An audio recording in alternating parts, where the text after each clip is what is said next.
ලංකාවේ ප්‍රථම වෘත්තීය සමිතිය ඇතිවීමට මඟ පෑදූ ප්‍රථම වැදගත් වැඩවර්ජනය 1893 දී සිදු වූ මුද්‍රණ කම්කරුවන්ගේ වැඩවර්ජනයයි. 1893 වසරේ සැප්තැම්බර් 12 වැනි දින H.W. කේව් සහ සමාගමේ වැටුප් ලබා දීම ප්‍රමාද වීම හේතු කොටගෙන එහි කම්කරුවන් 60 දෙනෙක් වැඩ කිරීම අත්හැරියෝය. මෙය කොළඹ නගරයේ මහත් ආන්දෝලනයකට හේතු විය. පසුදා මෙම පිරිස වෙනත් මුද්‍රණාලවල කම්කරුවන් සමග එක් වී ලංකා කම්කරු සංගමය පිහිට වූහ. මුද්‍රණ කම්කරුවන් 60 දෙනාගේ වැඩවර්ජනය සැප්තැම්බර් 12 වැනි දින සිට 18 වැනි දින දක්වා පැවතුණි.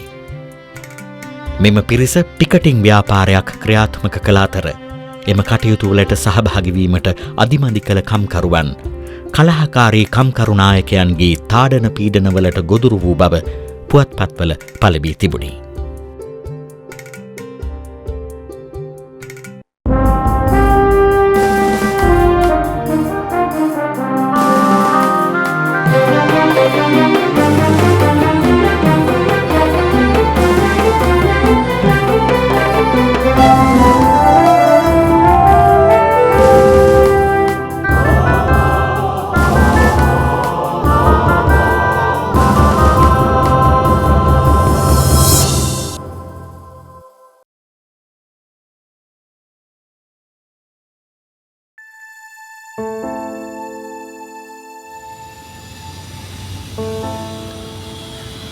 ඔය වර්ජනය කෙරීගෙන යද්දී විශාල පිරිසක් එකතු කරලා පවත්වපු රැස්වීමකදී තමයි ලංකා කම්කරු සංගමය බී වෙන්නේ.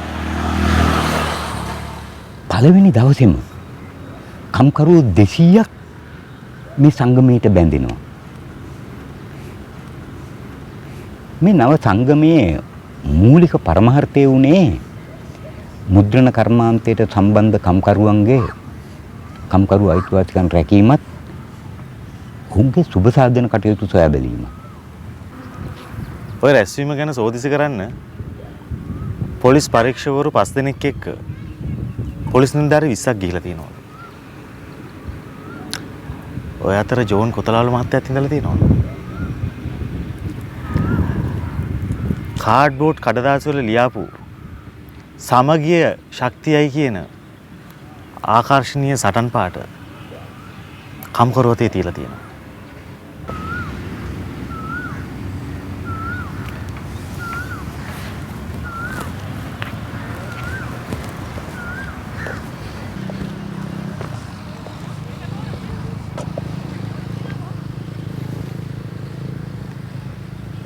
අපේ රටේ කම්කරු සටන් වල මුල්ම හැඩය තමයි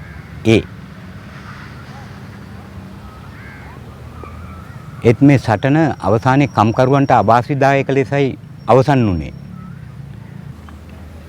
කොන්දේසි විරහිතව යටත් වෙන්න කියලා කේව් සමාගමේ පාලකයන් කම්කරුවන්ට නියෝග කළා. කලහකාරී කම්කරු නායකයන් කියලා 5 දෙනෙක්ව රස්සාවෙන් අස් කළා. ඉතුරු අයට සමාව දීලා නැවත රස්සාව දුන්නා. අර අස් කරපු 5 දෙනා අතර හිටපු විලියම් කියන කම්කරු නායකයාට සතියක සිරදඬුවමක් දුන්නා කියලා වාර්තා වෙනවා. ඒ කියන්නේ විලියම් තමයි මේ රටේ බිහි වෙච්ච මුල්ම කම්කරු වීරයා.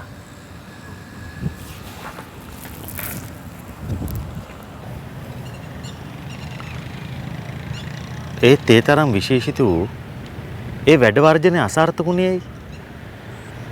එකක් ඔවුන්ට සටන දීර්ඝ ලෙස පවත්වාගෙන යන්න අරමුදල් තිබුණේ නැහැ. අනිත් එක මේ වගේ වැඩකට අවශ්‍ය සංවිධානාත්මක පළපුරුද්ද තිබුණේ නැහැ. ඒක හුඟා දුරට බලපෑවා. කොහොමත් කම්කරුවන්ගේ පළවෙනි අත්දැකීමනේ මේක.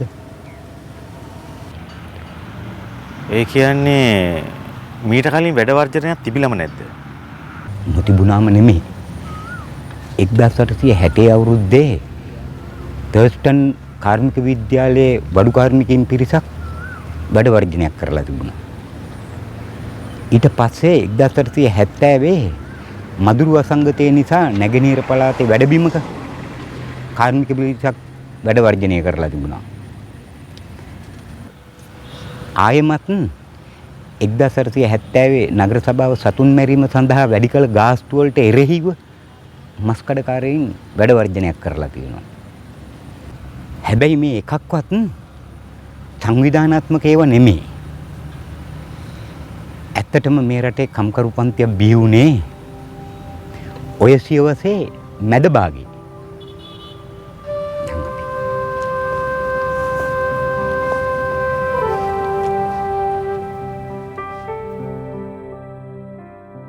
ශ්‍රී ලංකාවේ කම්කරු පන්ති සමාජය පිළිබඳව අපි අවධානය යොමු කරනකොට අපට විශේෂයෙන් පවසන්න තියෙන කාරණයක් තමයි ශ්‍රී ලංකාවේ යටත් විදිත පාලන සමය. මොකද පෘතුගීසි, ලන්දේසි, ඉංග්‍රීසි පාලන සමයත් එක්ක අපි වැඩවසම් කාලය අවසන් කරලා 1505න් ආරම්භ වෙන මේ යටත් විදිත පාලන සමයේ කේන්ද්‍රගත වන ස්ථානයක් තමයි කොළඹ නගරය. එතන කොළඹ නගරය කේන්ද්‍රගත කොටගෙන එහි වරාය ආදී ස්ථාන දියුණු වෙමින් වෙනමම භෞතික සංවර්ධනයත් ඇතිවීමත් එක්ක ඒක වෙළඳ නගරයක් බවට පත් වෙනවා. එතකොට මේ වෙළඳාම ආදී කටයුතු කේන්ද්‍ර කරගෙන මේ මූල්‍ය පදනම් හේතු කොටගෙන අපිට පැහැදිලිව දකින්න ලැබෙනවා නාගරික නිර්ධන පන්තියක්. ඒ වගේම තමයි අපි කම්කරු පන්ති සමාජය පිළිබඳව කතා කරනකොට ලිපිකරුවන්ගේ වෙනමම සමාජයක් අපි දකින්න ලැබෙනවා. ඒ වගේම තමයි අපි කොළඹ නගරයෙන් ඈතට ගියොත්, ඒ කියන්නේ කොළඹ කේන්ද්‍ර කරගෙන කටයුතු කළාට මේකට මූලික පදනමක් සකස් කරන්නේ ඈත උඩරට වතු කම්කරුවන් හරහා. එතකොට මේ වතු කම්කරු කියලා වචනයක් අපිට මුලින්ම අපිට ශ්‍රී ලාංකීය කම්කරු ඉතිහාසයේ අපිට හම්බ වෙන්නේ කෝපි වතු කම්කරුවන් නිසා. එතකොට මේ කෝපි වගාවත් එක්කලා වතු කම්කරු පන්තියක් අපිට වෙනම දකින්න ලැබෙනවා. එතකොට අපි ඒ පිළිබඳව කතා කරනකොට අපිට විශේෂයෙන් කොළඹ කේන්ද්‍රීයව ඇතිවෙච්ච කොළඹ නාගරික නිර්ධන පන්තිය, ඒ වගේම ලිපිකරුවන්ගේ ඒ කම්කරු සමාජය, ඊට පස්සේ ඈත උඩරට කෝපි වතු වගාවත් එක්ක ඇතිවෙච්ච කම්කරුවන්ගේ ඒ පන්තිය. මෙන්න මේ කාරණා තමයි අපිට විශේෂයෙන් අපිට සඳහන් කරන්නට තිබෙන්නේ. ශ්‍රී ලංකාවේ මුලින් ස්ථාපිත වූ විශාලම කම්කරු සමාජය ලෙස උඩරට කෝපිවතුවල වැඩ කළ දකුණු ඉන්දියානුවන් හැඳින්විය හැකියි. ඔවුන් අතිශය නිර්දය ලෙස සූරාකෑමට ලක් වූ කම්කරු පංතියකි. ඔවුන්ගේ ජීවන මට්ටම ඉතා පහළ විය. ලදරු මරණ අනුපාතිකය හා මාතෘ මරණ අනුපාතිකය දිවයිනේ අන් ප්‍රදේශවලට වඩා දෙගුණයකින් වැඩි විය. සාක්ෂරතාව සහ මුලින්ම නොමැති තරම්ය. කම්කරුවා ණයගැතිකමින් කංකානමට බැඳී සිටියේය. එසේම කංකානම්වරු පඩිගෙවීමේදී නූගත් කම්කරුවන්ට වංචා කළහ. දිවයිනේ අඩුම වැටුප් ලැබුවෝ ඔවුහුය.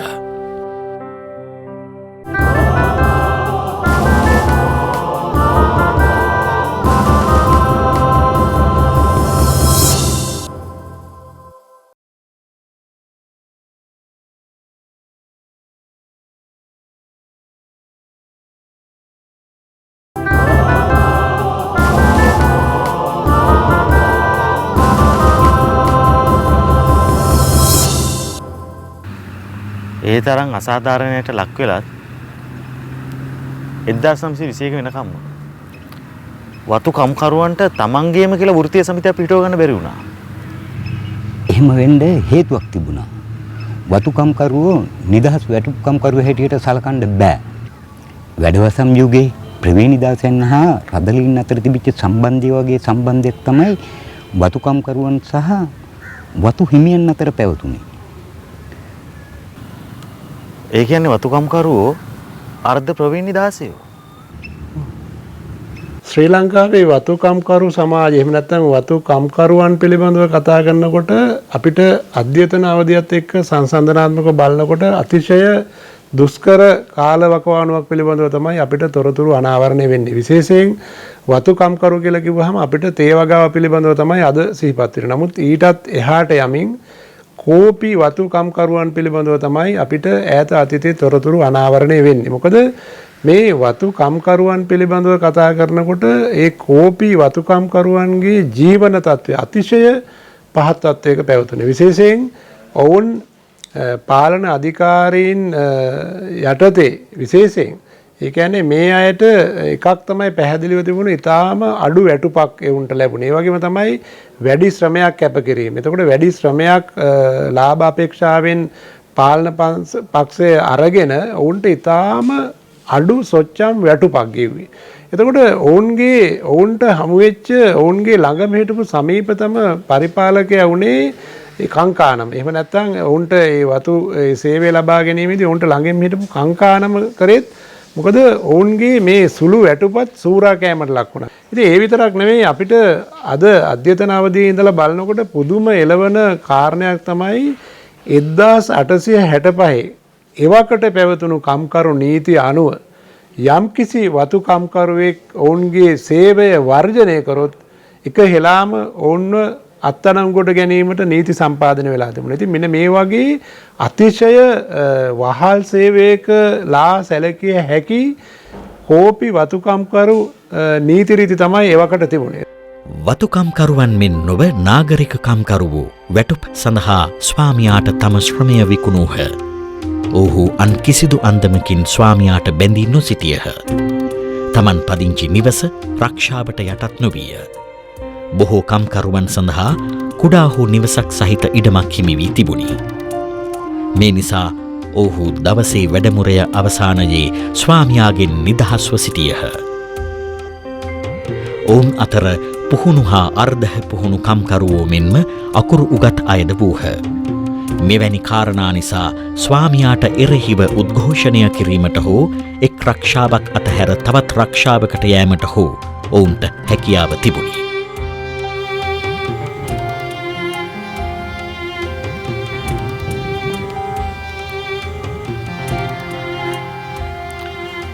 මේ රටේ මිනිස්සු කර්මය හුඟක් විශ්වාස කරන නිසා කම්කරු සටන් නැති නොවේ කියලා සර් ඩී.බී. ජයතිලක මහත්තයා මීට කලින් කියලා තියෙනවා. ඒ කිව්වේ Tamanට සිදුවෙන හැම අසාධාරණයක්ම හැම දුක්ඛ දුම්නසයක්ම කර්මය නිසා සිදුවෙන දේවල් කියලා හිතන්න පුරුදු වෙච්ච සමාජයක් අපේ රටේ තිබුණේ. ඉංග්‍රීසි පාලකයෝ හරිම බලවත්. වැඩ කරන පීඩිත ජනතාව කිසිම විටක ඔවුන්ට විරුද්ධව වැඩ වර්ජන වගේ විරෝධයන් වලට සම්බන්ධ වෙන්නේ නැහැ කියලා ඔවුන් විශ්වාස කළා. ඒ හැම මතයකටම නිශ්චිත පදනමක් තිබුණා. එහෙමනම් ඒ කතාව බොරුවක් වුණේ. ධනපති ක්‍රමය මිනිස් සමාජයන් බොහෝම වේගයෙන් වෙනස් කරනවා. සම්ප්‍රදායික සිතුම් පැතුම් පුද්ගල සම්බන්ධතා මේ හැම දෙයක්ම. ඒ කියන්නේ කෝල්බ්‍රොක් ගිවිසුමේ මේ රටේ ඇති කරපු ධනපති ක්‍රමය අවුරුදු 60කට පස්සේ මේ රටේ මිනිස්සුන්ගේ පෞරු පදනම් වෙනස් කරලා කියලා පෙනුනේ මුද්‍රණකරුවන්ගේ වැඩ වර්ජනය.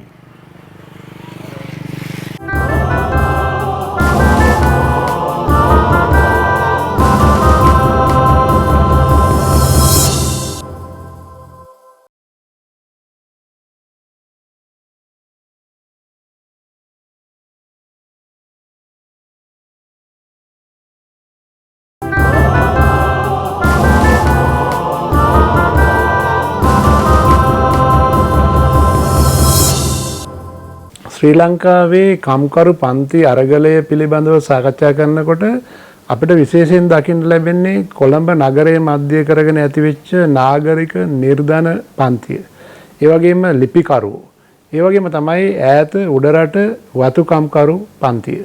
එතකොට මේ අයගේ අයිතිවාසිකම් වෙනුවෙන් කටයුතු කිරීමේදී දීර්ඝ වශයෙන් අපිට දකින්න ලැබුණු දෙයක් තමයි මේවට නිවැරදි නායකත්වයේ දීමක් අපිට දකින්න ලැබෙන්නේ. ඒ කියන්නේ යම්කිසි මේ කම්කරු සටන් පිළිබඳව විධිමත් භාවයක් තිබුණේ නැහැ. එතකොට මේ ඔවුන්ගේ ඒ නිර්ධන පන්තියෙන් මතුවෙච්ච විලියම් වැනි නායකත්වයට උගත් මධ්‍යම පාන්තික සමාජයෙන් යම්කිසි පිටිවහලක් ලැබුණා. එතකොට මොවුන් යම්කිසි ආකාරයකට මේ කම්කරු අරගල පන්ති අරගල පිළිබඳව ලෝකයෙන් ලැබුණු ආభాසයත් එක්ක තමයි මොවුන් මේවට සහයෝගය ලබා දුන්නා. එතකොට විශේෂයෙන් 1883 ඇතිවෙච්ච මුද්‍රණ කම්කරු සටනේදී විශේෂයෙන් අපිට මාධ්‍යම පන්තික සමාජයෙන් ලැබුණ පිටිවහල විශේෂයෙන් ඊ.ඒ. බුල්ජන්ස්, ඒ වගේම දොස්තර ලිස්බෝවා පින්තු, ඒ වගේම එච්.ජේ.සී. පෙරේරා, ඒ වගේම මාටින් සී පෙරේරා, ඒ වගේම ඩොන් බැස්ටියන් වැනි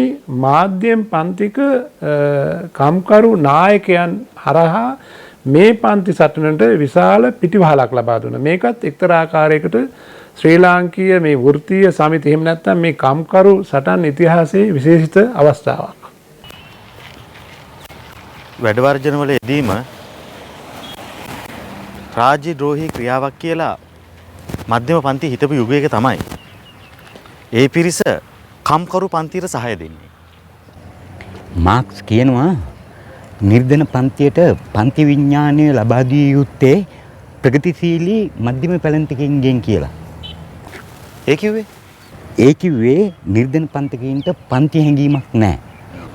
ඔවුන් තුල පන්ති හැඟීම පවත්වන්න පුළුවන් වෙන්නේ මධ්‍යම පැලැන්තික ප්‍රගතිශීලී උගතුන්ට පමණයි කියන එක. ලාංකීය මධ්‍යම පංක්තිය බිහි වූයේ 19 වන සියවසේ මැද භාගයේ. ඔහු පොල් හා කුරුඳු වගාව, මිනිරන් පතල්, අරක්කු රේන්ද, ප්‍රවාහන කොන්ත්‍රාත් සහ නගරබද දේපොළවලින් සැලකිය යුතු ධනයක් උපයාගත්හ. මේ ධනය නිසා සැප සම්පත් පිරි ජීවිතයක් ගත කළ ඔවුන්ට තම දරුවන් විදේශවලට යවා උසස් අධ්‍යාපනය ලබා දීමටද හැකිවිය.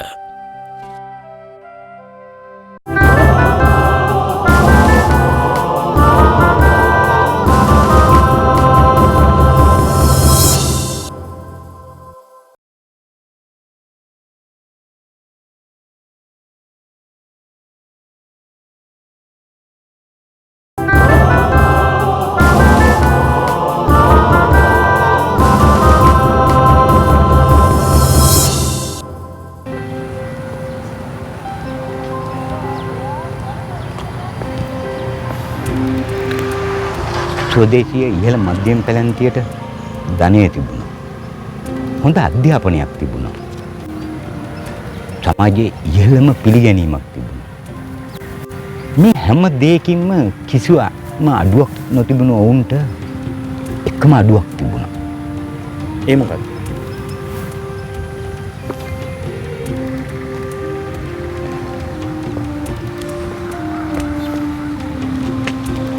ඔවුන්ට දේශපාලන අයිතිවාසිකම් තිබුණේ නැහැ. ඡන්දය දැමීමේ අයිතිය, ව්‍යවස්ථාදායක මණ්ඩලයකට පත්වීමේ අයිතිය, ඒ කියන්නේ රජයේ සේවකයට පත්වීමේදී ඉන්ද්‍රීසින් හා සමතන ගැනීමට අයිතිය. එහෙම එකක් තිබුණේ නැහැ. විවිධ අසාධාරණකම්වලට විරුද්ධව ක්‍රියාශීලී ලෙස සටන් කරමින් සිටි ඇතැමෙක් කොළඹ නගරයේ ඇති වූ ප්‍රථම කම්කරු පංක්ති අරගලයට සහයෝගය දීමට ඉදිරිපත් වූහ. ලංකා මුද්‍රණ කම්කරු සංගමේ සභාපති දොස්තර ලිස්බෝවා පින්තු ඒකේ ලේකම් හැටියට කටයුතු කරපු බර්ග ජාතික අර්නස් බුල්ජන්ස් අර විලියම් කියන කම්කරු නායකයාගේ වෙනුවෙන් පෙනී හිටපු නීතිඥයා එන්.ඩේ චාල්ස් මේ හැම කෙනෙක්ම මධ්‍යම පාන්තිකයෝ. වැඩ වර්ජනය අසාර්ථක වීමත් එක්කම කම්කරු පන්ති උනන්දු අඩු වෙලා යනවා. මේ ගැන කල්පනා කරලා එහි හිටපු සභාපති පින්තු හිතේ දුකට මිය යනවා. ලේකම් හැටියට හිටිය බුල්ජන්ස් ඔහුගේ මුළු කාලයම ඔහු කරගෙන ගිය ව්‍යාපාරය බෞද්ධ ආගමික වැඩ කටයුතු සඳහා යොදාගෙන හිටියේ. මේ වගේ හේතු කාරණා කීපයක් නිසාම සංගමය අභාවයට ගියා. එසේ වුවද මුද්‍රණ කම්කරුවන්ගේ වැඩවර්ජනයත් මෙම වෘත්තීය සමිතියත් ලාංකීය වෘත්තීය සමිති ව්‍යාපාරයේ දිගු ගමනක ආරම්භයක් විය. ධනපති පාලකයන්ට එරෙහිව ක්‍රියාත්මක වුණු කම්කරු ව්‍යාපාරය ලෝකය පුරා රැල්ලක් වශයෙන් හමා ආ යුගයේ මේ රටේ කම්කරු ව්‍යාපාරයට මග කියූ පහන්තරුව එය විය.